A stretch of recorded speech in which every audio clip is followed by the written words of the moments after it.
Let me now come back to the point you made earlier, Peng, around digital assets. You mentioned that briefly. So obviously, crypto assets comes to mind. Seems to have grown into something that is probably big enough that the financial markets cannot ignore, probably. Not quite sure, but like to hear your view. Is it an asset class of its own? Can financial players, investors ignore that? I mean, it certainly has grown, and I absolutely agree. It has grown to a size that the financial market cannot ignore. And I think it would even be important to know it's not just a single asset class. In fact, underneath that, there are quite a few different things going on, right? So, and there seem to be three distinct subcategory of things happening within the broader cryptocurrency umbrella, not even counting other crypto assets like NFTs, right? So you, on the one hand of the spectrum, you have something like Bitcoin, which is what got all of this stuff started. But in fact, if you look at the transaction volume of a Bitcoin itself, it has somewhat plateaued as the transaction volume of cryptocurrencies overall continue to grow. So, but given the amount of assets that have flown into Bitcoin itself and the dominant nature of the total market cap of Bitcoin among cryptocurrencies, something like Bitcoin has transformed itself from a piece of novel technology to one where it's acting as a store of value among the crypto, within the crypto ecosystem. Somewhere in there, there's this emerging story of one or more of these protocols may become the backbone of Web3, which is a term being used to describe a vision of a decentralized internet that comes after Web 2.0.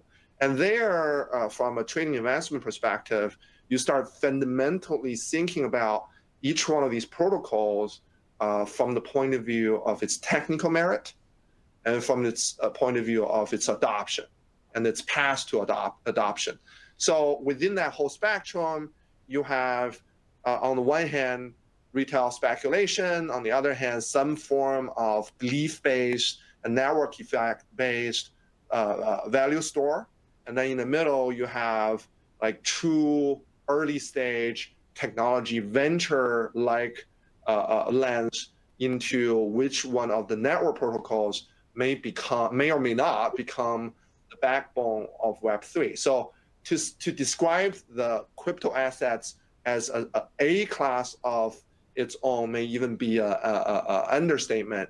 There are several new asset classes that are emerging from the broader set of tokens and protocols that we call colloquially as cryptocurrencies.